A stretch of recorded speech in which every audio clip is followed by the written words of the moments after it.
Welcome to The Color Code. My name is Cullen Kelly. I am a colorist. I'm an image scientist. And when I'm not color grading or image sciencing, I'm talking about color grading and image science. I should probably get some different hobbies, but not today. Today, we are doing our first full-on episode of The Color Code, and I couldn't be more excited because my guest is Andrea Chlebak, supervising colorist at Harbor Picture Company and one of my favorite colorists. Andrea has a crazy list of credits that include movies and shows like Elysium, Mandy, and The Girl from Plainville, and she was so generous with her time in talking to me about the way she approaches projects, the tools, the techniques that she brings to bear for various projects, and relating her overall journey as a professional colorist. Super excited for this conversation and to share it with you guys. Before we dive in, this episode is brought to you by Calman, a portrait displays brand. I'm really excited to have Calman as a partner on this podcast because I rely on their products every single day in my color grading business to present a well-calibrated, accurate image to my clients when we are color grading. They make an awesome product, and I'm really proud to have them supporting this podcast. Now, without further ado, let's dive into my conversation with Andrea Chlebak. How does one begin a podcast? Hi, Andrea. Hi, Cullen. Welcome to my garage. It's great. What do you think? Do you like it? It's amazing. I love it. Cool. I love all the colors in here. Yeah. We got to get the colors. We got to come correct. We're colorists. Exactly. For goodness sake. Thank you so much for being here. I'm really excited you're here. I'm excited for us to finally meet. We haven't had the chance to meet before. And you're one of my favorite colorists. You've got such an amazing and varied body of work. You know, I feel like there are colorists who have a thing that they do really well. And I really like that when it's like, okay, cool. That's their thing. And I can really see that thumbprint on every project they do. I really feel like that has a place. But you have a completely different relationship with your craft. I feel like every project that you've done, whether we're talking about Mandy or Elysium or The Girl from Plainville more recently, or any of the work that I see you put out, I can see the attention to detail and the sensitivity. That's kind of common across all of them. But the work itself really varies in palette and texture and feel.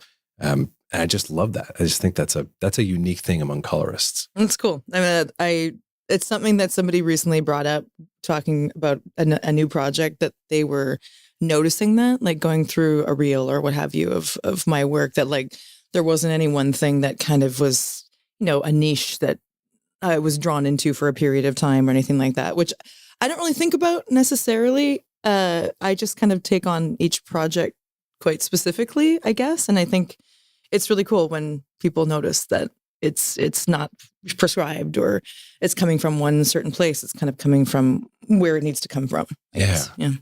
Well, so let's dissect. Let's rewind. Let's figure out, how did you get to this place? How did Andrea become Andrea? How did you develop this practice? How did you get into color grading? Interesting. It's sort of, I think it's one of those like preparation meets opportunity sort of like situations where I didn't even know it was a thing. I'm sure a lot of us kind of started in the industry not necessarily knowing color grading it was a job, to be honest. Yeah. I went to art school. That was my college, Emily Carr in Vancouver, British Columbia, Canada. And I went in to be a photographer, to be honest. I mean, I went straight out of high school. I thought I was going to go into the kind of commercial photography program. I'd always had art in my life and my family. My mom was sort of a natural artist. She was a baker, but always sort of like fostered that in me, even as a child, like sort of sitting at the kitchen table, home with mom doing whatever. There was always like art materials and paints and drawing and things like that out for me to do. And I think I just naturally sort of that was my thing. But when I got into high school and what have you, I sort of got drawn to, taking images with the camera and what that looked like. And I think at the time I was maybe not as aware of filmmaking as even something that I would go to. So I kind of went to college being like, I'm going to be a photographer. This is my dream. And I did painting and I did sculpture and I did all of the things that you do in first or second year film school or art school. That then led me to, no, actually, like you love photography in motion. So you should really start shooting things. So I it's kind of changed my major, went from photography and sort of more visual arts, like general visual arts, to film. And it was kind of a integrated media program. So I learned about sound and I learned about, as we know, a little bit of post-production, not so much color grading, but like editorial visual effects. And I got really kind of into the visual effects side. So when I got out of school, I naturally became a photographer because it was like what I knew, how to operate, a business that way. It was like, It was easier for me. And I didn't really want to work on set. Like that was one of the things I did. It was kind of an interesting merge because I was a stills photographer and then I started to do stills photography on set. And then I really learned about more commercial sets, and how I didn't really want to be there. So I think for me, it was a kind of an eye opener. Like I love the filmmaking process, but I really like the finishing process. And I got interested in visual effects, and I actually applied for an internship at a visual effects company when, the systems weren't really readily available. It was kind of like, you had to be kind of mentored and brought on and trained on the systems in the studios. You didn't just have Maya or whatever at home. That was like really expensive. And so I was applying for an internship at a visual effects company, and the visual effects producer who interviewed me and saw my reel and everything kind of said to me, "Have you ever thought about being a colorist?" And that's sort of the first time anybody had brought up that as a career path or job, to be honest. I'd always thought of colorists at the time as being kind of color timers. Right. Because I'd spent a lot of time in film school processing film, shooting 16 millimeter and going to the lab and working with timers, but not really thinking about that as a creative process at the time. It wasn't really presented to me that way. And the people I was working with didn't approach it that way. So for me, it wasn't really, that was more of a technical photochemical job. And she sort of enlightened me to it, but it was a few years after that, that whatever happened there didn't work out. I ended up working in animation and continuing as a photographer and sort of finding my way into editing. And then I started working for a facility that was transitioning from a digital to film transfer company. So their main job function was to basically take digitally acquired, mostly documentaries, but there was a lot of films at the time that were starting to basically be digitally acquired. And that was a new thing. And saying, no, well, we still have to submit to festivals and master on film. So it was a sort of digital to film transfer company. And that naturally made sense for them to expand into DI, right, at the time. And I was just kind of learning all of the things at the time at that company. And when the managing director sort of said, we're going to expand, we're going to look at color grading systems, we're going to look at ARRI, printers, ARRI scanners, we're going to do the whole thing. What do you think you want to do there? Because I was really super young, like really just out of college, trying to figure out what I was interested in doing. And I remember kind of looking at the color grading, sitting in the middle of that diagram and going, I think that's what I want to do. And if I remember, his reaction was like, yes, like that is what you should do. Wow. You're like the perfect personality for that job. And he was from all, the Deluxes and Technicolors of the world. He had worked at all those places. And it was kind of, I took that kind of to heart, like, oh, it's interesting. Because only a couple of years before that, somebody had even brought that up. And then here it was in front of me. And within a couple of months, we were evaluating systems. So we had a Baselight, we had a Luster, we had a Quantel Pablo, if you remember that system. We were talking about the new Kodak. And then, of course, Resolve at the time was just before it became a readily available piece of software, but it was a big hardware solution. So at that time, that was the really expensive system. Yeah. So we weren't really looking at that.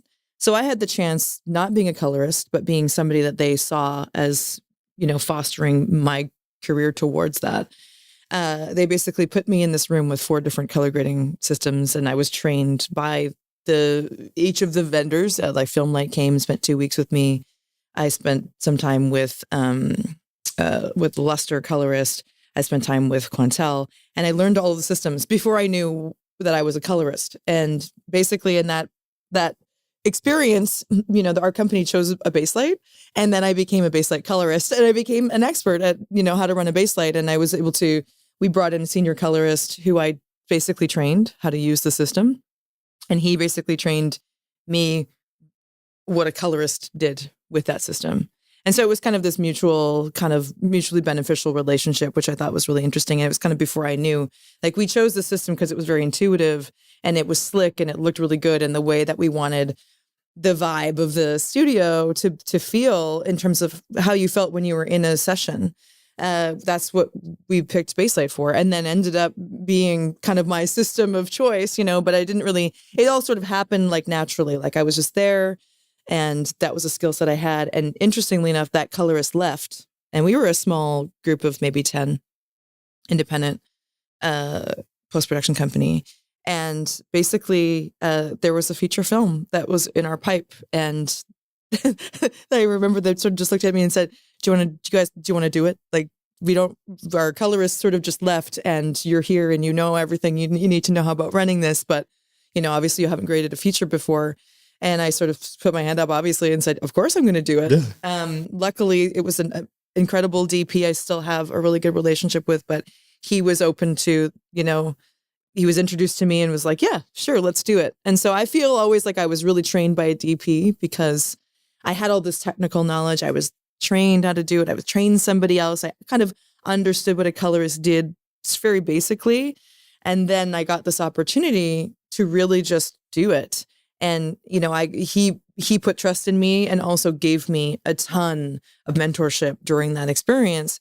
And it was like one film. And then after that, I was like, okay, this is how I do this. Wow. Yeah. That's so cool.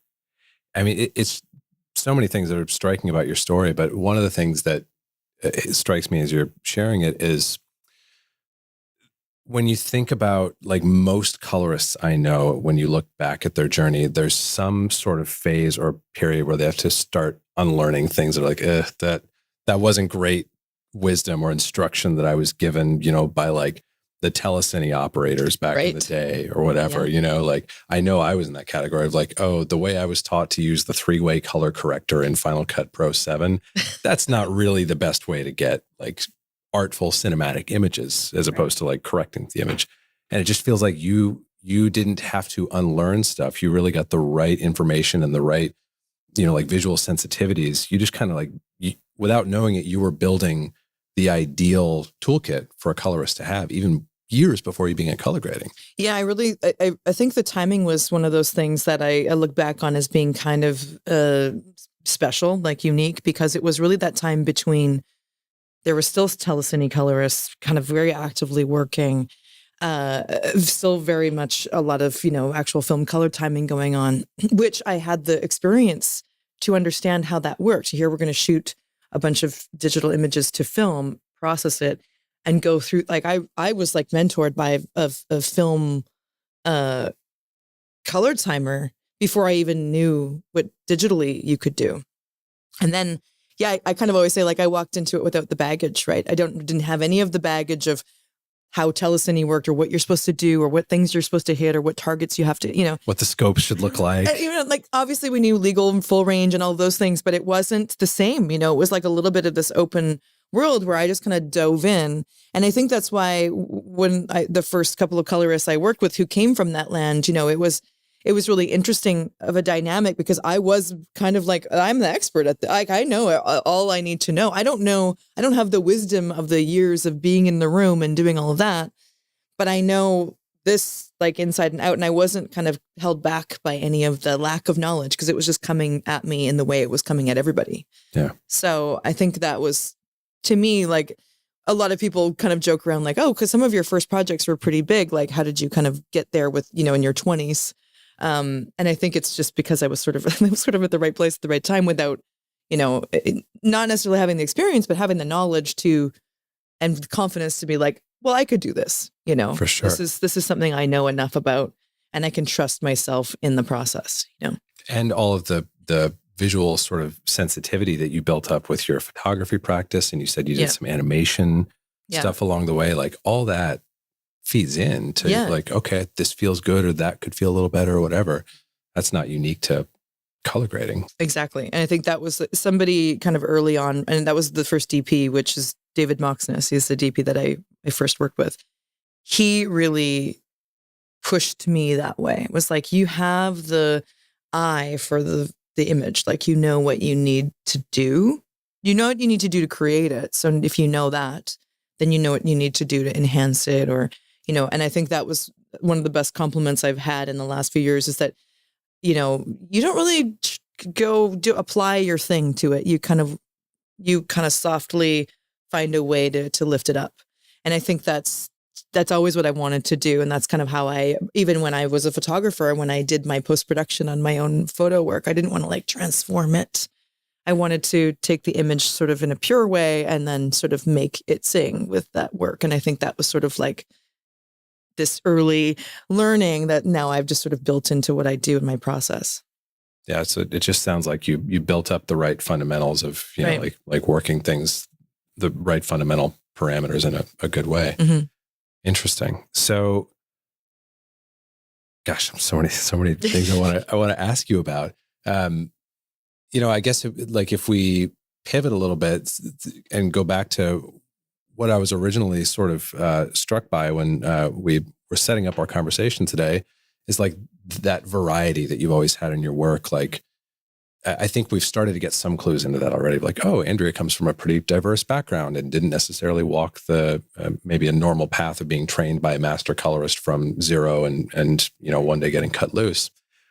Like, what else do you like? How do you think about projects when they come to you? How is it that they come from like, all right, we're going to work with Andrea, we're going to, you know, like master these images together?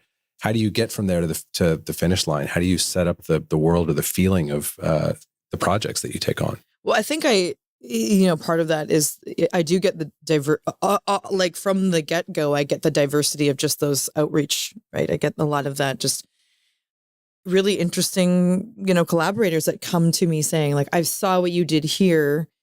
I mean, it's not to say I don't also get people that say, I want that look. Can we do that? You know, for sure. But I think that because of my approach is sort of like, okay, it's really interesting for me to find out what you like. I really do a lot of research visually on like, give me the stuff you like the look of. Now let's look at what we have. Now let's look at where you were going with that before we started talking. And let's see like let's talk about it. Like, I spend a lot of time actually sort of in my own sort of worlds, you know, having conversations about, well, if I do this, then it's like this, or maybe that's the wrong way to go, like trying to really feel it out for myself. And one of my big things in my process that I do is when I get the project sort of in hand originally, if it's been shot, of course, if we get to start at my more fun standpoint where before it's shot, that's a bit of a different process. But to say it's been kind of edited and it's coming to, I like to sort of just sit down and be completely like, I'm going to let this hit me for the first time and just try to take note of like what I feel, what I want to feel more of, what I want to feel less of, you know, really be like sensitive to the experience. And I think that really helps me sort of get very clear emotions about the project. So then I bring those back to the filmmaker. And usually the filmmaker is like, oh, that's interesting. Oh, I didn't really see it that way. Or yes, we totally have that issue. And then we start to work through that, like a new eyes, right? New eyes on the project and like new life to it. And so we start from there. And then sometimes at that point, I'll get into their inspirational points, what I think is kind of interesting. Like, what do you think about this scene, for example, if we did something like this? And we really use like pre-existing images that are out in the world, just so that we have like a sort of tangible thing almost to talk about. Like, it's not like I'm trying to make it look like this movie, but I want to use that as a touch point so that you can react to it. And then we can I can get the goalposts as to where you're comfortable with me taking this somewhere or the other. Yeah. And then really for me, again, I think it's just like, it's kind of trying to let the project itself work through me. So I don't get too caught up in the genre or, you know, obviously sometimes I'll get repetitive genres or certain types of things, but I think that's why I get the diversity, because I really sort of handle like, I'm in this one now.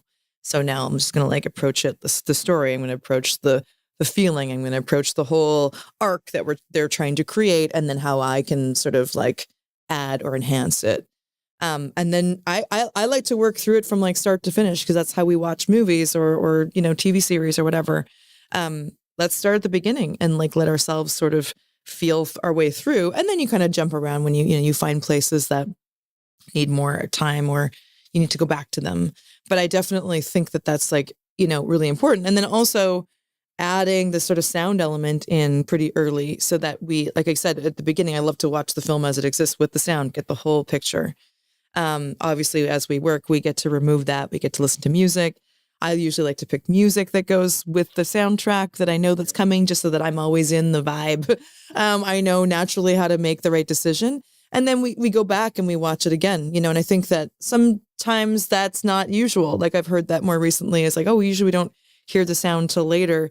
And I like to sort of bring it back in because I feel like sometimes you can kind of push something a little too far. You don't need it to be because the sound's going to do some of that work. And then you've kind of lost the sort of subtlety. So I find that all of those pieces together, I always try to work with everything as I go through it. And then, of course, it's different with each filmmaker, too. Some people won't really want that full experience and others want you to sort of do your thing and then them to come back and react to it. So I'm always trying to be sensitive to that person or the collection of people that are making the film and what they need from me, too. Yeah, right. Sure. Yeah. And so when you're going through those initial explorations and kind of figuring out what is this movie going to look and feel and taste like, is there typically like a show LUT that you're developing that you're going to work under, or is that just vary per project? Yeah, I mean, if it's a project, it's kind of 50-50 still these days, but I'm definitely leaning more on the setting up of the look before it's being shot. That's a lot more of my work, which I love, because it's like it's like you're contributing before there's even an image that's made. And so I often in that sense, like we spend a lot of time with the mood boards and the imagery that's the DP's already generated, or the filmmaker sort of like, I love the way this looks. And then what I do is often try to create like almost like a grid of looks based on things that they've been bringing towards me. Like, we like this, we'd like to do this, what we're going to shoot on. These are the lenses we're thinking of, we're going to take. And then I'll sort of build kind of a grid of, maybe 4 to 9 or 10 different looks that kind of take it a little far, or go very, very, go really subtle. And I try to look at the test imagery if they're, say, shooting camera tests or whatever, with that, or sometimes just imagery that's, like genre specific that we have from, previous projects, shot on the right camera. So this is a similar type of location. Let's just look at this as somebody else's movie, but let's look at this image with these different looks and see what that conjures for you. And that's how I usually get to that show LUT for on set. Sometimes there's 2 or 3. So it's, we have our main show LUT, and then we have one where you're like, oh, this is for the night work, special narrative moment or whatever, that there's a flashback or there's some kind of a fantasy thing. Or maybe, I have a recent film where we did a pretty like strong, bold show LUT that everybody really loved. And I felt that you never know, just to give somebody the opportunity to shoot something or not be sort of trapped in something too contrasty or what have you, to give them sort of the extremes on either side. And so that's kind of, I like that just because I don't want to ever have anybody feel boxed in or like they have to adjust the LUT that we've made on set just to accommodate something. So I like kind of prepping in that way. Yeah, that makes sense. And so in that, it sounds like for you, when it's possible, like it's pretty ideal to get to develop and cultivate a look like before, as early as possible, right? I think it's great because you kind of get in the mind, the mind of the filmmaker at that point, and then you can. What I've been experiencing with that is that I get to, if there's issues that come up or they start shooting in a certain, I get that call. Yeah. We're doing this. What do you think? And for me, that's great. It's like, I'm not on set, but I get the opportunity to sort of collaborate or assist or whatever, support in some way. There's a few DPs that I work with they need to just have a therapy session. Like, yeah. I don't know why we're shooting this, and for me, I love that. I'm a people person. I love to just be there to support people regardless. So it's an opportunity for me to sort of give them something that they can work with, but then continue that conversation as the film is being made. And sometimes it goes, towards editorial, they start cutting, and then the editor feels comfortable because I've set up that whole look at the beginning, and they're saying, okay, we're getting to the scene, but I need this to look like this. can you just take a run at this one scene and send it back to me? And that conversation is going, right? It's not. And it's the thing is that the setting up the LUT isn't the end of, it's basically the beginning, you know? The start, and so you just sort of, it's an opportunity to have a long process to build, right? Yeah. The later you are involved as a colorist, as we both know, the shorter, obviously, the amount of time we have to kind of evolve the look and get it right. So if you start before, you know, they're even shooting, you may not hit it at the beginning because things change and photography changes and lighting changes and stories change.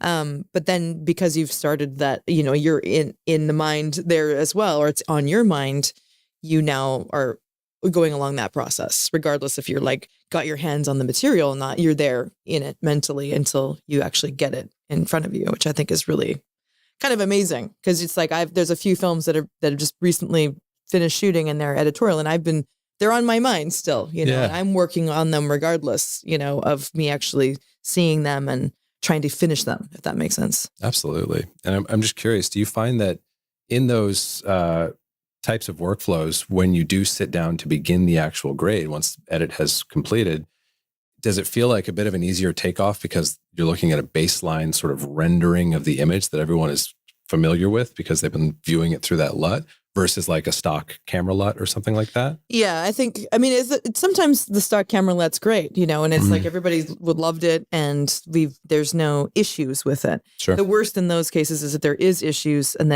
but then of course, as we know, there's we call it the dailies love where people get used to it, even though they don't like it, but then they are uncomfortable moving away from it. So, yes, you know, that's more the challenging side of things. But if I've made it, what's kind of amazing is if I've made it, I know what I put into it.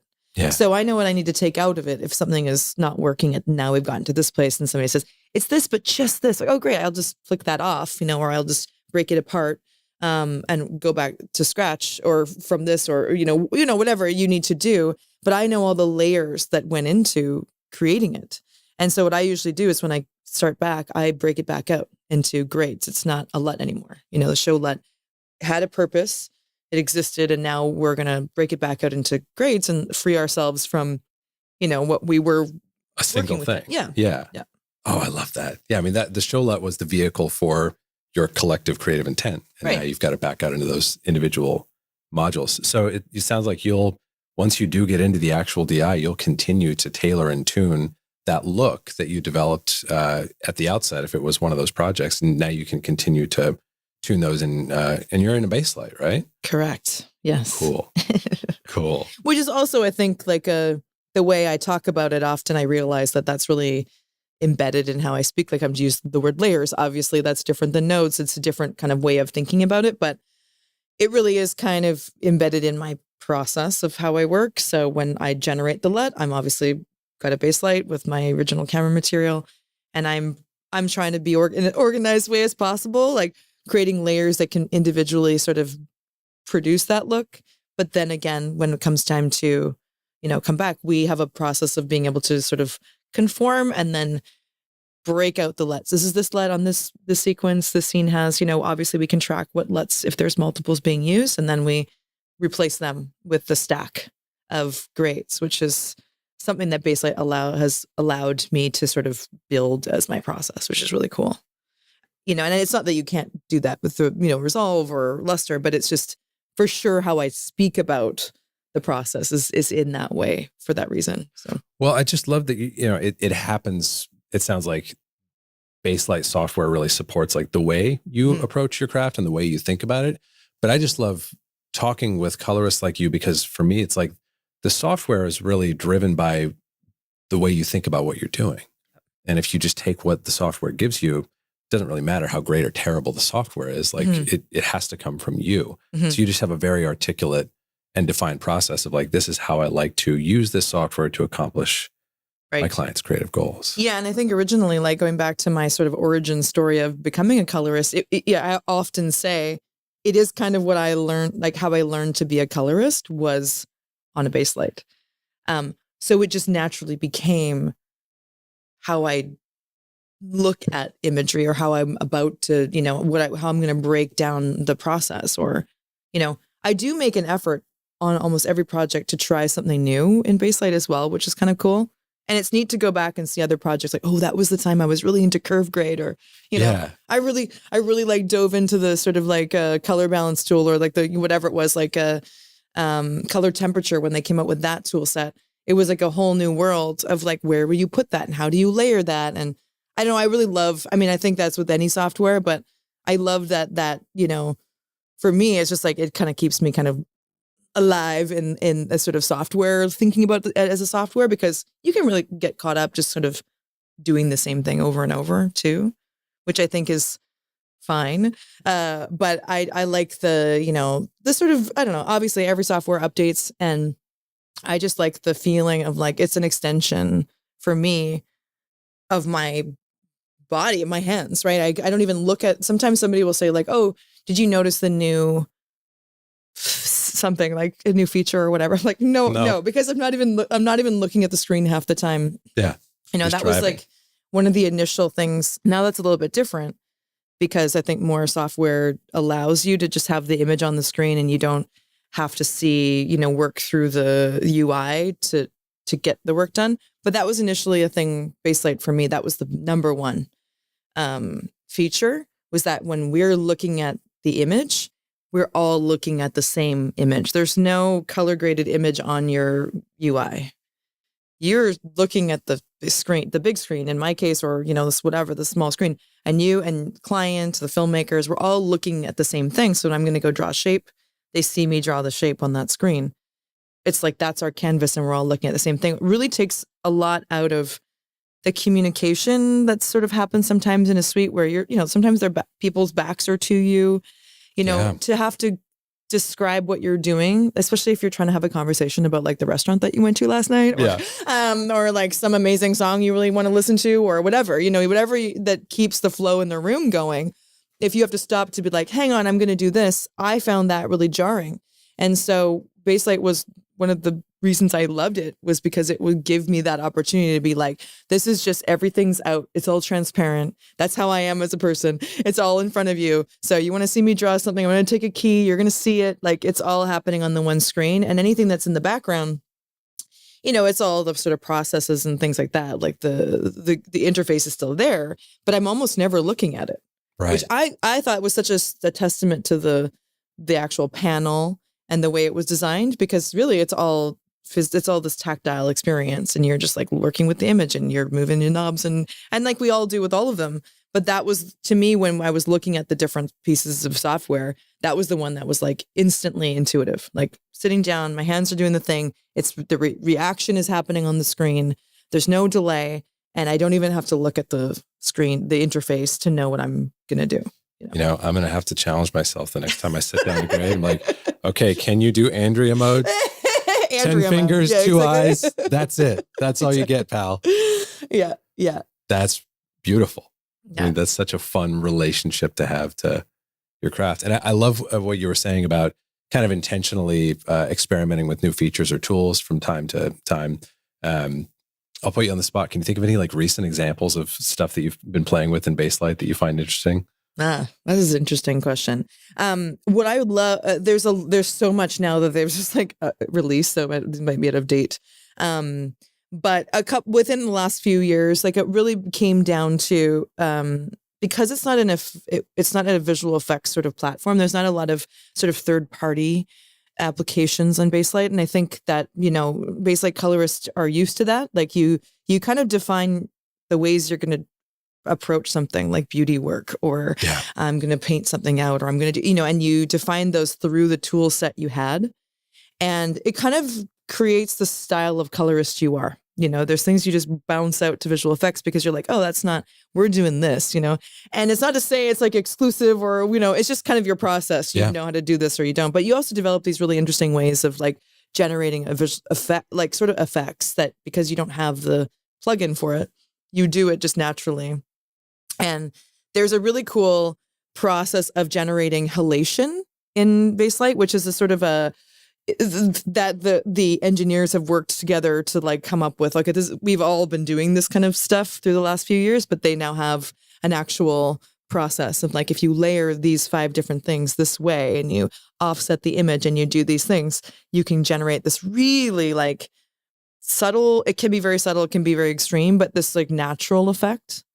And I love that. Like when you can create almost like a visual effect. I use it a lot with like music videos or things like that, where you want to create something that's sort of like expanding and contracting. And it's like, yes, it could be a visual effect, but I can just sort of make this thing happen in the basslight. It's kind of nice to be able to do that. So I love that, like layer. There's a lot of new tools where you can layer things to generate an effect. Oh, that's fun. Which I think is just, it's powerful. It's in a different way. You know, it's like, yes, we can, I could use that effect over here and do it. But because you actually have to kind of get into the nitty gritty of like, is it going to be 2 pixels? Is it going to be, I love the nerdy stuff like that, where it's like, oh, well, what if you did it this, but then you offset it by 3 frames, and then you get a totally different effect. I've done that just out of survival, trying to create something interesting, where somebody's kind of asking for something like, can you do that thing you did on Mandy, for example? That comes up a lot. And the tools are different or the image is different. And so I'm trying to figure out like, well, how do I conceptually, what I did on Mandy which was like mixing, certain, like merging 2 colors and then basically inverting one. It was very kind of cerebral in terms of trying to get to the result. But that's not going to work for this because it's a different lighting and like I wouldn't be able to get the same channel effect. So how am I going to do that? And I love that in Basslight you can kind of spin down, the set of like layers or operations and sort of hack them quite easily. Yeah. Because it's layer based. So you can kind of work, I want to work off this layer. I want this to be this layer at the top, or I want it to be the bottom, and only affect the outcome or the output of the last layer, different little things like that, which I think it just makes it's almost like so open that it overwhelms people. But I think once you just understand the boundaries of it, it becomes more creative, from that perspective. So do you play with like blend modes in layer mixers all the time, or not layer mixer, but layering? Yeah. I mean, that was a really powerful thing that was quite a few years ago when they came up with blending modes, and I love it. Like sometimes you get sort of wacky effects, when you do like a crazy grade, and then you're like, I'm going to just try. I mean, coming from a photography background where Photoshop was like my base point of understanding what color grading was, that's also what I kind of love.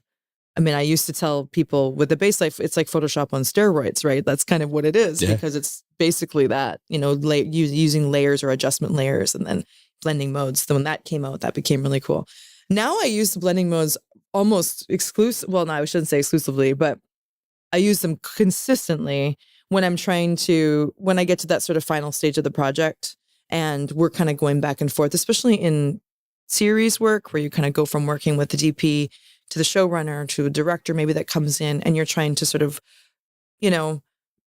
get to that last little touch. Yeah. And so I'll do kind of a more extreme grade in the direction somebody's going, and then use the blend to sort of bring it to the perfect place, versus trying to hit it, with just one grade. With your hands, yeah. So I use it very consistently just in those, and then I can, label those layers and say, oh, this was the DP review, or this was the director review. So we can turn it off and on, and we can see how subtle, that change is, and then, apply it across everything, or just to that scene or whatever. But I find it's nice because it helps you just really zero in something. Especially if say you get like a look or a LUT, for example. I use the blend modes with those sort of look LUTs all the time. It's not like the OT, like the going the display transform. Whatever. Yeah, it's like just like a creative look.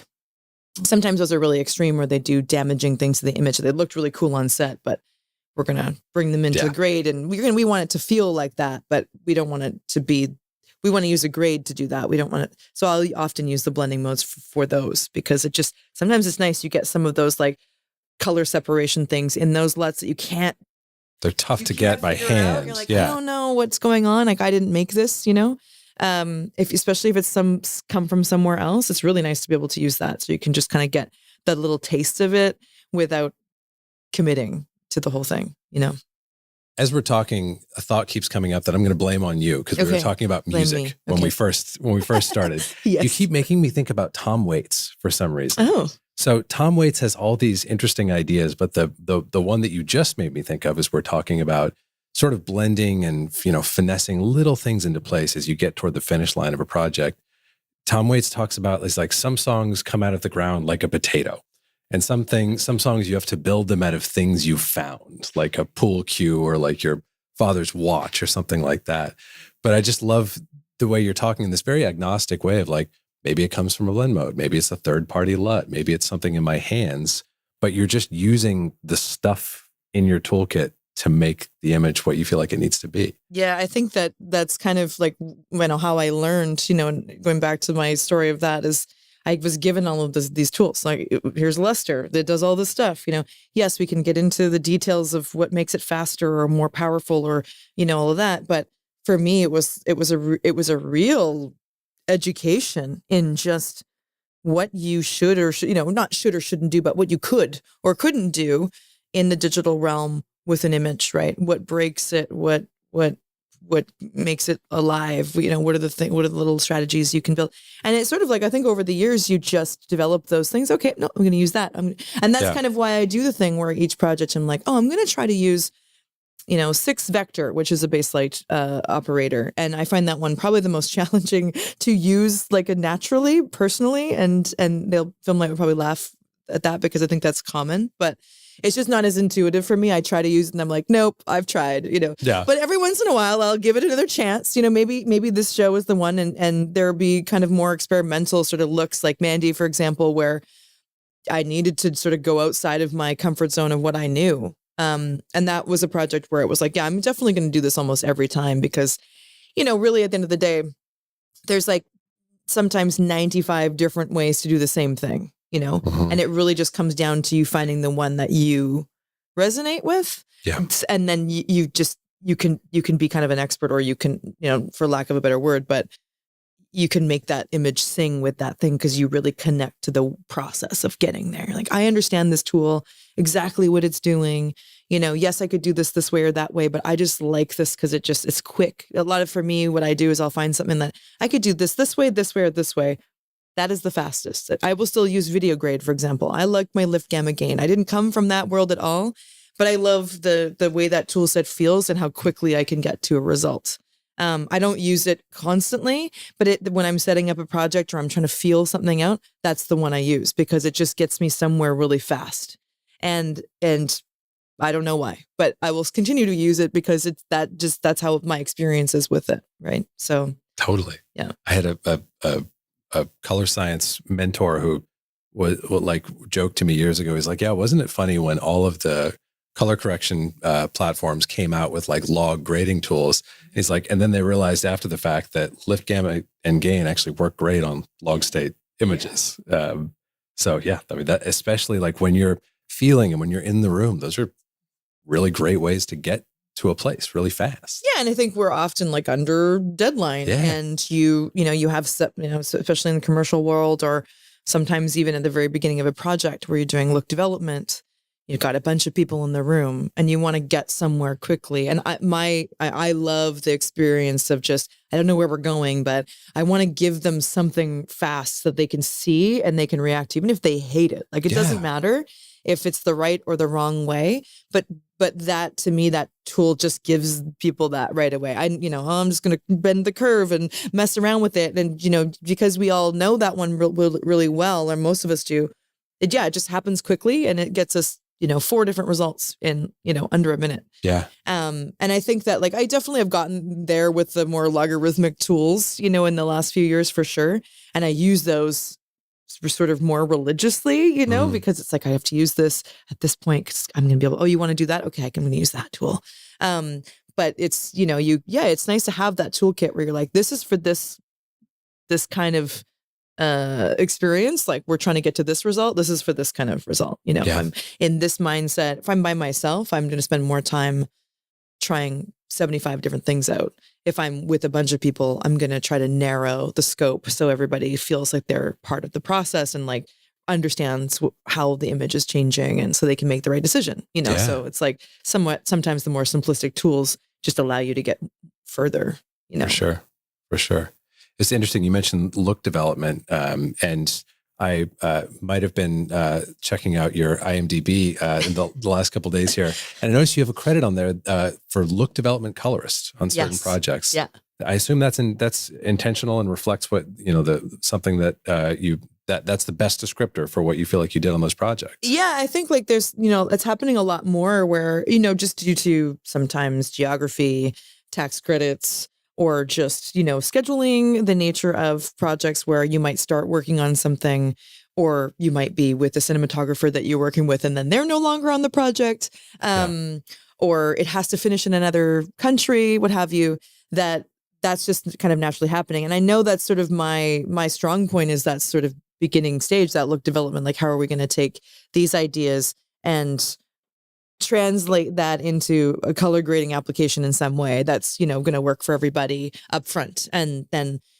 that might give people the tools to go ahead and finish their film or their project at another facility or with another colorist. But for me, that's like where the magic is in my world. So I love that title, because not that I of course love to, to touch every frame of a movie, but even to have the opportunity sometimes to collaborate on something that it was never going to be yours for a variety of reasons, or you weren't going to be able to finish it. But you get a chance to sort of bring something to the table, I think is pretty special. And there's a few projects where I think they've been all sort of for different reasons. Like, there's a few where I've done them for that reason, where the cinematographer and I have a really great relationship. They might be leading on the series. The post-production hasn't been sort of established yet, and they want to shoot some stuff, or they want to get this look across right away to the executives or to the showrunner so they can start shooting. And there's a series that's pretty, bold in my history for that. It's just basically like, we speak the same language. I can trust you. This is what I want to do. This, and this. Let's like have, a 6-hour session. We'll go through a bunch of things, and then I generate that for them. And then they use that to shoot the series, or in that particular case, or a feature. Sometimes it's more evolved. Like that's one example where it's literally me basically making a look, and they use those as LUTs for the shooting, and then it finishes years or months or wherever, somewhere else. Others where I will actually do a lot of the look development. We're getting into the full like post-production of the project. But for a reason, let's say of, it has to finish in another place, we sort of take, I just recently did this actually over the summer, where I did, 4 days with the 2 directors. They came to LA. We spent a bunch of time. We got through as much as we could of the film. And then I essentially handed the project off to another colorist who I've worked with in the past.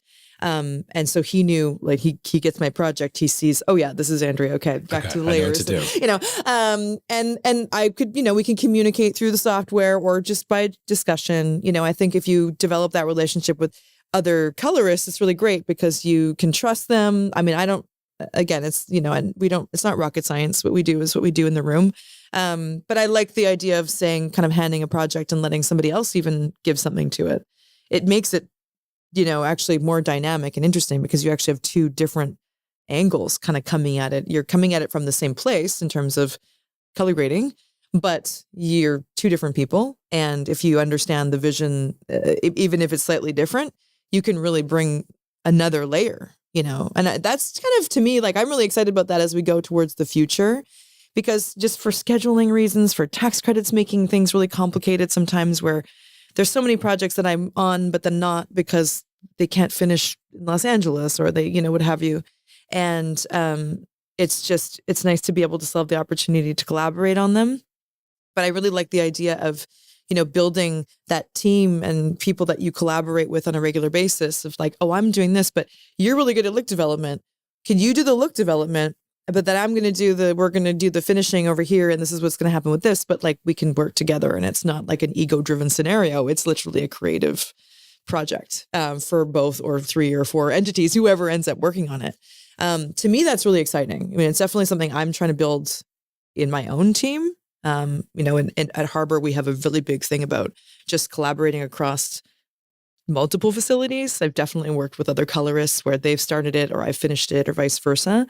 Or you'll tag team a series. And that's really amazing, because you get to learn, oh, that's how this person is approaching that challenge, or that narrative thing, or this creative thing, or the client thing, whatever. Yeah. You're always learning from them.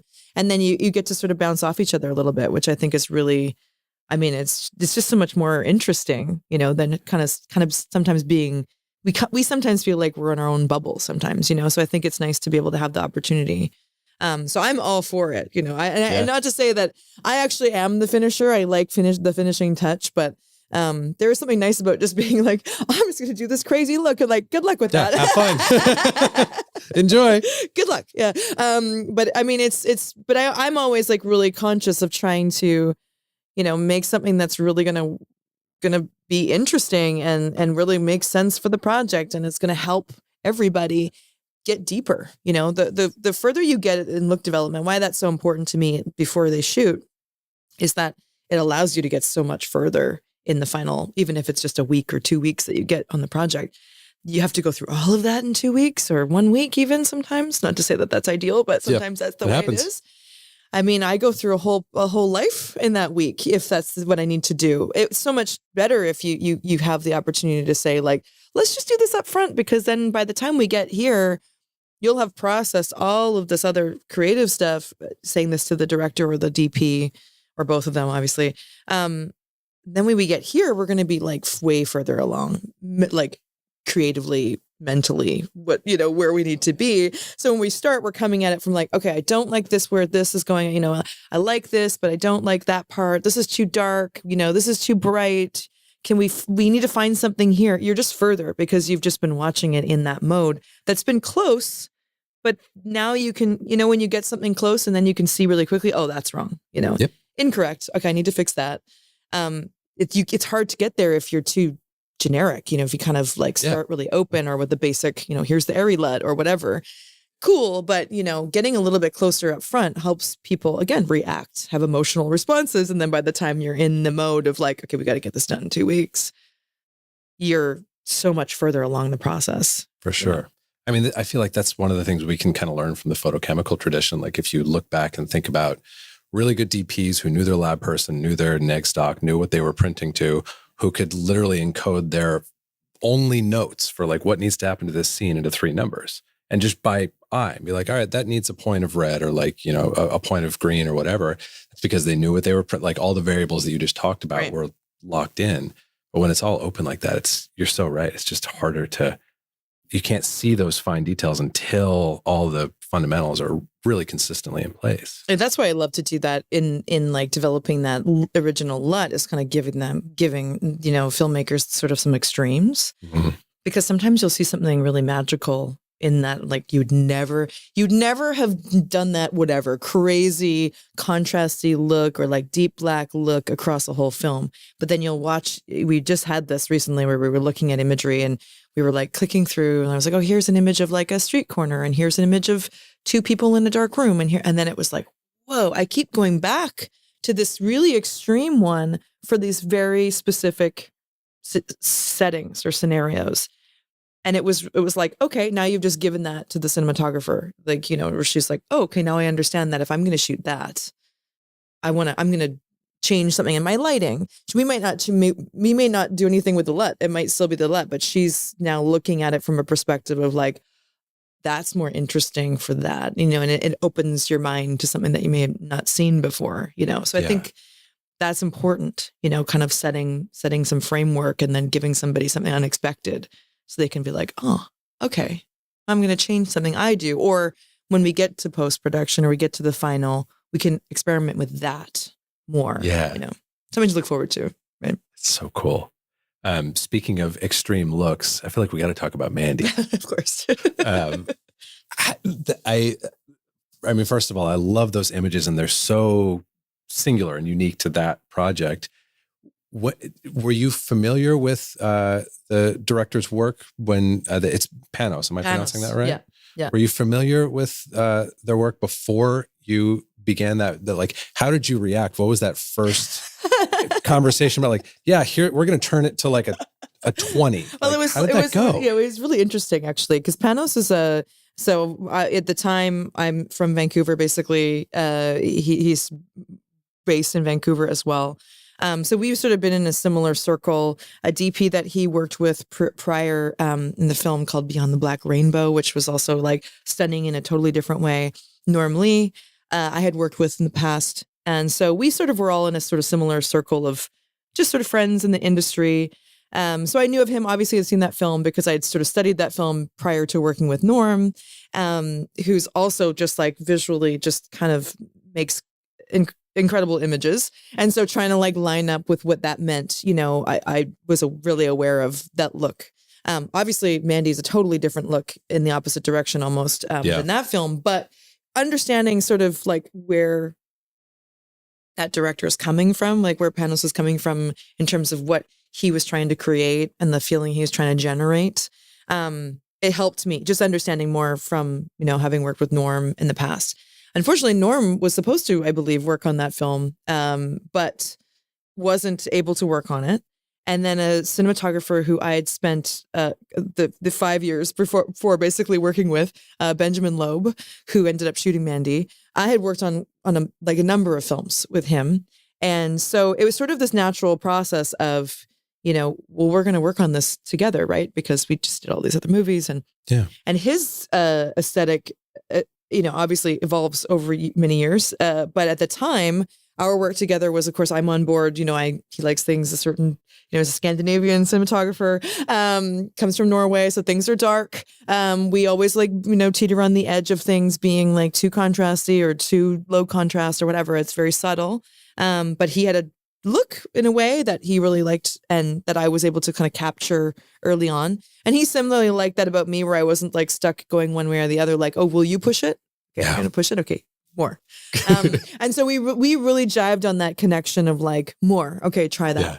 So when we set up for Mandy, I thought that's where we might be going. So he kind of came in. I spent the first couple of hours with him looking at imagery, already kind of coming in quite, obviously impressive from a cinematography standpoint, very colorful, more so than I was used to seeing his work look, to be honest. And so we started in a more subtle way. And then Panos came in and it was like, yeah, that's kind of where we're looking. Can you go like a little bit more? Can you just like try, and he kept just sort of like very politely being like, just a little bit more. And then I remember there was a point where I'm okay. Like I'm going to go, and I'm kind of feeling, Ben behind me be like, like, I don't know. And it's just like, just more. And then I remember there was something we were trying to get to. There was like, if you've seen the film, there's a lot of red imagery, sort of red and black. So it's literally the only color channel that's active is a red channel. And it was hard to adjust that in some cases if we wanted it to be more, it was like, make it more vibrant. Well, if we're in like a film color space or P3 color space, there's only so far you're going to be able to work. I mean, maybe at the time of HDR had been involved, that movie would have looked even more crazy. But we spent a lot of time on like grain and texture. So we were weaving those two things together constantly. It's like, push the grain, push the color. Okay, pull the grain back. Okay, now put the color over here. Now, so it was this really like finding it. And that was a project where I kind of did half of it. And then it went to Belgium and was worked on by another colorist in Belgium and then the cinematographer went to Belgium and worked with him. Mm-hmm. And I worked with Panos. So we had this sort of interesting, almost like conversation of color where I had the director, I started with the two of them, kind of established a very kind of extreme goalposts of looks, probably across like half an hour of the film worth of material. Then it went to Belgium, then it came back. And then we dove a little bit deeper and made more, worked on more scenes, got more extreme, got a little bit more into narrative stuff, established. One of the things I really spent a lot of time was establishing the first sort of 10 minutes of the film in terms of getting the grain, getting the texture, getting the colors that stick out. What are we going to be pulling out? But then, going back to the story about the reds, I just remember there was a point in time where Panos was asking to sort of, can we push that more? Can we get that? Like, maybe it doesn't need to be red. Maybe it's like magenta. And I'm sitting there thinking like, how am I going to get this color? And it's it's sort of a testament to Baselight, or an example of the Baselight thing where I was like, what am I going to use? Okay. Oh, channel mixer. Okay. And I just, for some reason, there's something in my head said like, if I replaced a channel with blue where there's no color, maybe I will get something interesting. And just something in my head just was like, try this.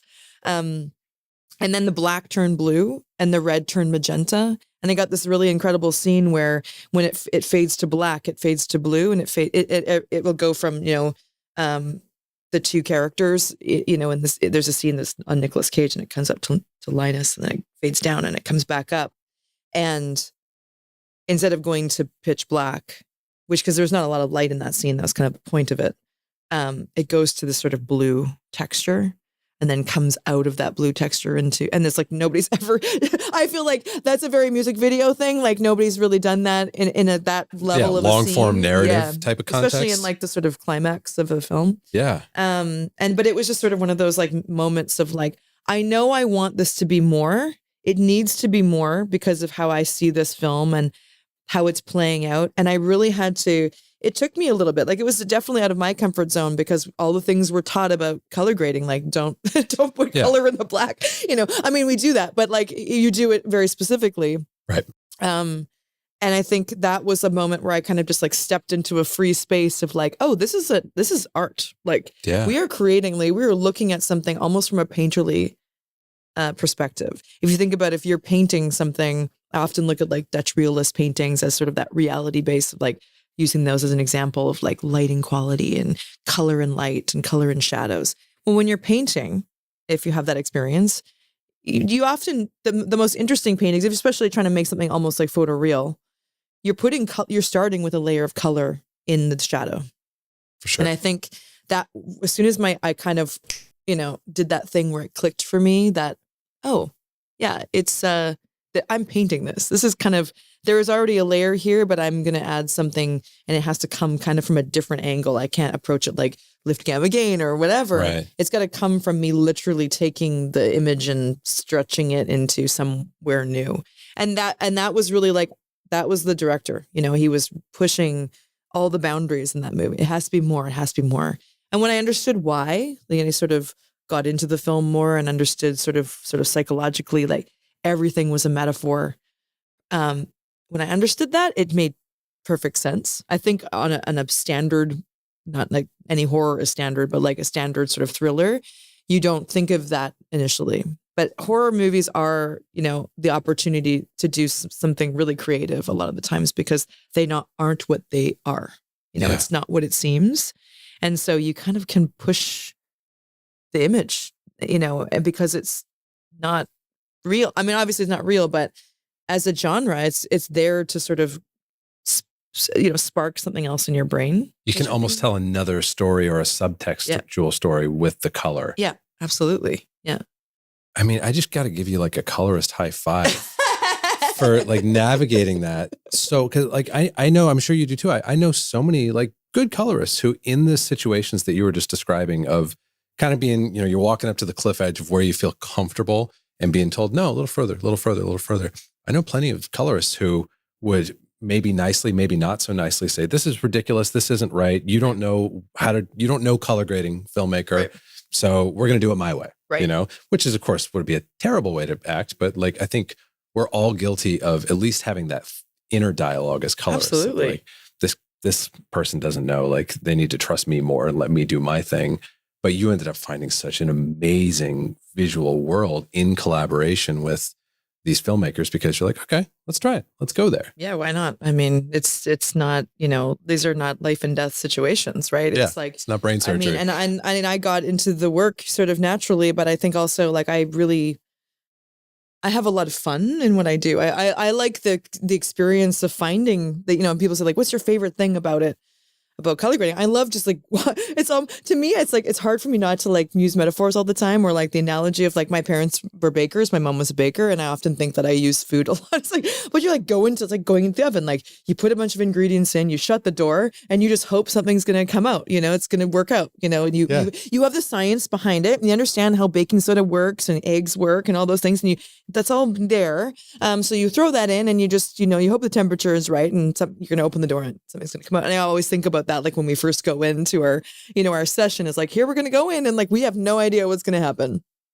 I like approaching it that way because to me, that's like where the fun happens. If you kind of get into it to me, and it does happen, like sometimes I'll get a little caught up in like, I got to get this done. I want to make sure that this is the target look that everybody likes. And we're going to hit that. I want to make sure everybody's happy. Sometimes if that takes over, you kind of lose that spontaneity of finding something and it kind of coming through you a bit and like what you give to the project, I think gets lost. if you're kind of trying to match, take this and make it look like that. If you take yourself out of, that's sort of taking yourself out of the equation. So for me, I love the idea of like, okay, I'm going to be in this. Okay, put me in the middle. Like, okay, I'm going to hold one hand and the other hand, and I'm going to like try to conduct this. So that's, I almost see that as like what I do more these days than before. But it's to me what's like, that's where the magic is of it. It's like, you don't really know what you're going to come up with. You just have to trust that you're going to come up with something that's going to make sense, you know? So, yeah. Oh, that's so cool. That's the good stuff. That's the essence of the craft. It sort of takes a project like a Mandy, though, I think, to make you realize, I think, sometimes what your skill is and what it isn't. You know, I think for me, I really was like, oh, like developing looks. I love that. Like, I love that sort of experimenting, pushing something really far, but then also having like knowing myself and the taste I have to sort of say, like, I'm still pushing this far, but it's within a realm that I think is still beautiful or looks really interesting or works well for this story or this, you know, scene in time, or it's serving a purpose. Like I like to be able to sort of look at it from those angles and also feel like, okay, yes, we pushed it, but it's not just for the sake of pushing it. Yeah. You know, and we make jokes. I have a few filmmakers that are always like, from 0 to Mandy, we're thinking an 8. So when you like start using it as a verb, you know, it's sort of, you know, you've made it, right? Yeah, I don't know. Yeah. You know, you've set a bar, a good bar somehow. I know, but I've actually gotten a lot of projects because people sort of said like, I know I can trust you because you've been able, I could see that you were willing to go there without like ruining the film. Right. Wow, and it could be in another, you know, and I like, obviously kudos to the other colorists too. I think that, you know, it was definitely a collaborative effort. And I don't think that, you know, any one person, to be honest, it was such a group, is really the director at the end of the day who knew how to push us in the way where we had to find the answer. Yeah. You know, and I think it's really his visual is his vision. And the DP obviously as well created the whole base point from which to take it. Obviously it's collaborative, but I think it's nice to when people recognize like, oh, you took it really far, but you obviously stopped at some point, and I like that. I want that, you know, and I've had people hire me for completely different projects. Like I got a sports documentary, you know, not really sports, but a sort of character-driven documentary about an athlete. And it was from that project. And that project didn't look anything. Was this the Magic Johnson project? No, that's another one. No, this was Naomi Osaka, actually. Oh, that's I haven't seen it yet, but I'm dying to check it out. It looks so cool. It's a 3-part series, and it was completely not from that perspective. But Garrett Bradley, who's the director and creator of that series, her big thing working in sort of approaching me, which was like really early in the game, was like just the fact that I could see that you're an artist, and she comes from the art world. She, you know, obviously is a filmmaker, but she's really a visual artist as well. And she was kind of like, I like that mind space, and I want somebody to work with me in that mind space and aproach it from like, what does this need? And not just like apply something, but to like literally find the look. The thing. And she obviously had a visual like she wanted in mind, and we had a process of getting to that place. And it wasn't like any other one, you know, it was its own unique little, you know, I always say it's like your unique flower. Everybody is that. But it was like very sort of special experience where you're kind of like, okay, like this, no, like this, like, okay, stop trying to think about it.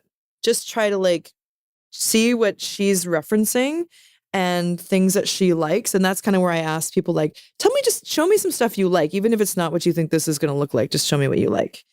I can start to get a bit of a sense of that aesthetic that I'm working within. And then I try to like remove the sort of targets of that and just try to go with like, what is sensorily or whatever? Like, how do I feel when I think about that film or that series? Oh, it's texture. Okay, she's looking for texture. She's not looking for that color, that palette, that contrast. If I look at all of these films that she's talking about, it's the grain or the texture that she's really interested in. She wants to build that into the film. And that was really, at the end of the day, the key that we discovered was like, okay, instead of starting with color, we're going to start with texture. That's interesting. Which is not usual, but it just definitely comes up a lot more, you know, than I think it used to. We used to try to emulate film. Then went through a phase of like, no, we're going to make everything look nice and clean. And now we're back at a stage where people like need to feel something more in the image, and because it is so clean and tidy, and things are higher, like higher quality and higher K, all the things, right? So how many K are we gonna go? Let's make that joke. 8K, 9K. Yeah, I need all the Ks. All the Ks. But that definitely creates, sharpness and things that people don't like. It doesn't feel like real life. Yeah. We want to feel something that feels real, but we always want to have an atmosphere, and we want to feel like cinema. We don't want to feel like a documentary film camera necessarily is in the room, even if it is a documentary. Yeah. And so I think that's like, it's becoming more important again in my world, not necessarily to match, let's say, film stock, but to create a feel that's not necessarily with color, Yes, absolutely. And so in that project, was that just a matter of like a custom grain cocktail that you guys came up with? Basically, yeah. I mean, Really cool. and that was another example of sort of using halation and using these sort of tools to generate a layer of texture that kind of, it actually was a dynamic grain, if that makes sense. Yeah. That kind of undulated throughout the project and at higher speeds, depending on when it was more of an intense scene or when it was more of a drawn back, like verite. So that's kind of where I was getting to. It's like, it wasn't really necessarily about color. I mean, it was about, we wanted the color to look great, Of course, yeah. But it's a different type of look for a project like that, if you get to see it. I'm excited to check it out. I'm such a fan of, for lack of a better term, what I'm going to call like that. What you're talking about to me is sort of like mindful or selective emulation of film. Where it's like, no, we like this thing and we're going to do our take on that thing. Yeah. Not because that's what film would have done, but because it's something we've seen that we like, that we want to do our take on. That's so cool. Another project I'm really dying to ask you about is The Girl from Plainville. That one is, if we compare it to certainly Mandy, although anything compared to Mandy is going to be a little more subdued. Yeah, exactly. But actually what made me think of it is Mandy in a way, because there is this underbelly of subtext, and there's this whole, it's a dark story ultimately. And yet we're looking at, more sort of like conventionally attractive subjects and like more sort of like attractive frame contents, for lack of a better term. So like, what did you try to bring to that grade? What was the process of creating that look or that world? That one, at the end of the year when I was sort of looking back at all the projects that one started the previous year, but it definitely was really a good bulk of the beginning of last year for me. I really look at that as being a pretty like in-depth creative process in subtlety, like using color to treat something right. The big thing about that series is that, it was based on a true story. It's obviously a very dark, kind of difficult story. And it's because it's based on a true story, there's always new bits of details that are coming out that, based on the truth or what have you, or what's been revealed, that, the filmmakers were trying to take care in telling the story. And the big thing was trying to almost elaborate on the character that Elle Fanning was playing, because in real life, she was kind of vilified. Obviously ended up going to jail and was convicted at the end of that. But basically, it was about trying to sort of take another angle, another dimension on that story and sort of, bring light to it, but without sensationalizing the story. These are real people. This has really happened. It's pretty sad and difficult. And everybody involved, sort of one person is still alive and can see it. And I think there are some series out there that sort of get into the subject matter of depression, obviously, but like mental illness, suicide, drug use, all of these things, especially in teenagers, that kind of not glorify, but glamorize it a little bit in its beauty, right? Yeah. And I think as filmmakers, we always want to make something beautiful. Like, you never want to be like, I want to make this look terrible. That's just not like, you just can't do it. Like, you're like, let's just make it look awful. Yeah. And so it's a real sort of like push and pull with you wanting, and sort of, we had, one of the cinematography masters in front of us, Frederick Elms, who was our lead DP in that show, who was basically taking, the story and trying to be very cautious about how to photograph somebody like Elle Fanning as a real person, but then of course taking into consideration, like, we still want this to still look good. Yeah, it has and we to wanted draw to the have eye. beauty to it, but how do you bring beauty to a story like that? And I think, so for me, it was really about not necessarily restraint, but like the discipline of really being mindful. Like you said, I'm conscious of, I'm going to do this thing. It's just going to be adding blue or maybe like tweaking some skin tone or whatever, and being aware of like, what am I doing? What is it doing? Like, what is it giving to this story right now? Is this making her look better? Is this making the two characters, is it going to give more romance to this story? Whatever. Luckily in that series, there was a really creative use of fantasy, like cinematography, where, because the two of them, their whole relationship, it was based pretty much on text messaging. Instead of having, the audience look at screens and somebody holding a phone most of the time, we do get those in the series, but they did a really cool thing where they chose to put the characters in the same room. So they choose one or the other, but usually, one side of it, where Michelle Carter, who's the main character in the story, is, she's texting, and all of a sudden Conrad would appear in her space, and then they would have the conversation there, and that sort of fantasy. So we could really, like, in those cases, because a lot of those discussions were heightened dramatically or romantically or whatever, we could really like do a lot of interesting things with color there. And I think that was an opportunity to kind of push things a little bit, where you're like, I really want this like to be gorgeous, or I really want to have these like flares, and I want to feel good in these scenes. Those are opportunities to get that out. Whereas the other things were much more like, okay, this is a very subtle moment. This is like slightly cooler, but we want it to feel different. So we're trying to keep that in there, or this is kind of a strange moment. We want to make it a little bit darker because we don't want it to feel too like visceral or whatever, like different things like that. But really, like, every episode was a process of just like diving into almost every meaning of every scene. And then I remember towards the end being like, I kind of need to step away from this. Yeah. I need a minute. Really in it, and 3 different cinematographers too. I mean, and they're all so different stylistically. With Frederick Elms leading the charge, I think that was an amazing opportunity for me, to just have to be able to work with somebody with that sort of what a legend experience, and how he sort of works with everybody and communicates, and what he shoots to what he does to the image at the end. It was like a masterclass for me on that side of things. And then taking that with Kat Westergaard and then Elijah Christian, and each of them bringing their own thing to each episode. We even had a session where all of us were involved, working on one DP's episode, but we were all trying to sort of figure out, okay, when we get to your episode and we do this part of it, this is what we're all thinking. And do you like that idea? And can we all get on board or contribute to this conversation, which I thought was really cool. Like, you very rarely get everybody kind of in the same room, at least figuratively, to talk about, we're all staring at the same image. What do we think what's our gut instinct on where to take this? Yeah. So, yeah.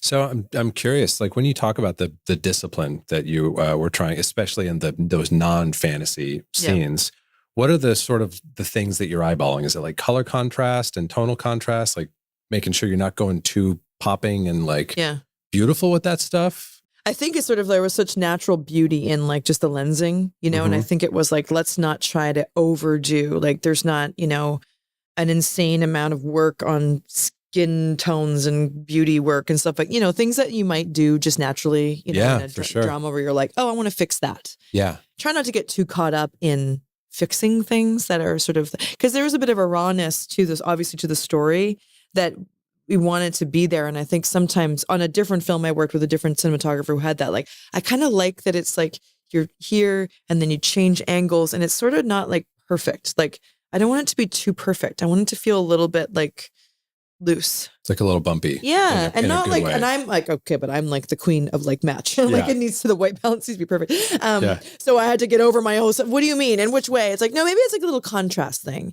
And I think in this project, they had a little bit of that too, where it was like, we don't want to be exacting. Want to have a Cool. little bit of like looseness with, you're looking at this way. Maybe there's more of a flare. We're not going to try to match the contrast point exactly. But it had more to do with that, just like certain saturation of color. Like, let's not go so far as to make it really desaturated, even though this is a really depressing moment. We just wanted to play more like true to just photography. So let's not overextend something we might normally do because we're trying to push an emotion. Yeah. So it's actually like restraint in using color to push us somewhere, if that makes any sense.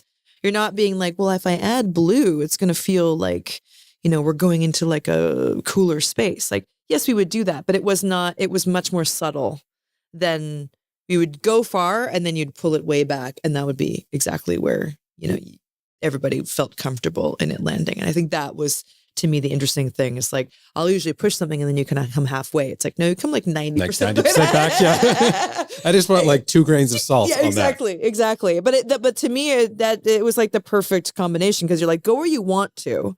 And then, and I used to do, that's a conversation and like a process I used to work with Neil Blomkamp a lot on. Is like, he wants to have like this reality-based kind of action, science fiction movies, these big movies, but we want there to be sort of an honesty to it. So our process would always be like, push it to here. I'll have a reaction.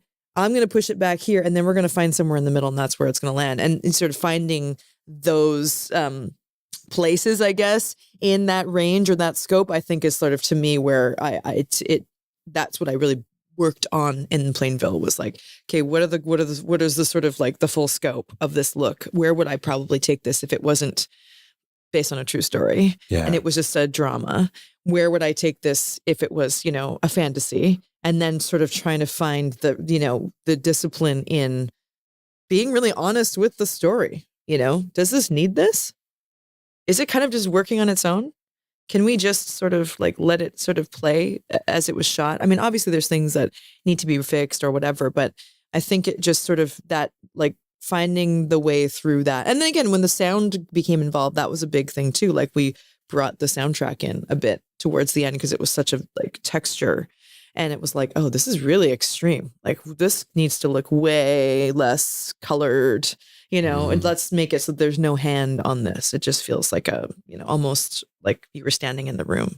And I think that, that was really, it was really great for me because again, it's like every project's different. And that was one where I was like, okay, now I'm really getting these super subtle, where I normally feel like I'm the only one doing that. Like, I just, hang on one second. Okay, now I feel good about it. Everybody's like, I didn't see what you did. What did you do? But we were doing that, everybody in the room being like, just a little bit more, And I think that was just like, it kind of increases your sensitivity even more, in terms of what you do and why you're doing it. Oh, that's so cool. Yeah. I feel like that's one of the hardest moves in the colorist trade to be like, is anything needed? And to back way off and do just those little nudges. And, I in the end result, Andrea, like that's a show that's one of the few shows that I can, like, it's a rare example of something where I want to compliment your work on it. And I can't simply compliment it by saying, oh, it's gorgeous. It looks lovely. Like it compels the eye, like it draws in the eye, but it's not like, like beauty mode, No. It's not cranked to an 11, but it's perfectly fitted to the story, in my opinion. Cool. So, well, thank you for the compliment. Beautiful. Yeah. Really, really nice work. It's all about, to me, is in that one especially, is just, like finding what you need to do, what you need to contribute, and, what it needs to feel like. Yeah. Right. And I think like that's where for me, I got to the end towards the end and I was like, oh, I'm too in this. Like I understand this world a little bit too much based on like the reality of it. It's a little bit dark, but to me, that was a testament of like, oh, I really did immerse myself in it to get there. And you kind of have to, because I think it's hard to feel your way through something if you're not like invested in it. Get in there. So, but that is a little bit of, sometimes the difficulty in what we do if we get, again, that's why I love doing different genres and sort of like having the diversity in the projects, because if you get kind of, a lot of horror films or a lot of sci-fis or a lot of dystopian, whatever, you can, if you are like me and you get yourself in it, you can be on that track. It can be your year of dystopian films. And you look out in the world, you're like, I don't know what to do anymore. Yeah, everything feels a little bleaker or whatever. Yeah, exactly. Yeah. Well, it's funny. I feel like every time I get the opportunity to talk to a colorist who I really admire, like you, two things that I always kind of walk away with. I'm like, okay, wow, Andrea has even more fun than I thought she has, but also Andrea's job is way harder than I sort of like had idealized in my mind. Like, it's clear you love what you do. And it's also clear that you work your butt off, like in a unique way for every single project you take on. So, it's just really cool to hear from you what your process is and how you have navigated all these different, really cool projects that you've done. So thanks for coming and hanging out in my garage with me. Love it. It's my pleasure. It's nice to be able to talk about it sometimes, because when you work in it, you don't really realize sometimes what you've learned and what you're doing until after. So it's great to have the chance to talk to you. Yeah. And we get to cover, like a good 15% of your body of work. So we just have to do 5 more and then we'll have it covered. Let's do it. Yeah. We got time. Yeah. Very good. Well, thank you so much for being here today. And I'm sure we'll get to hang out again soon. Yeah. Awesome. Thanks, Andrea.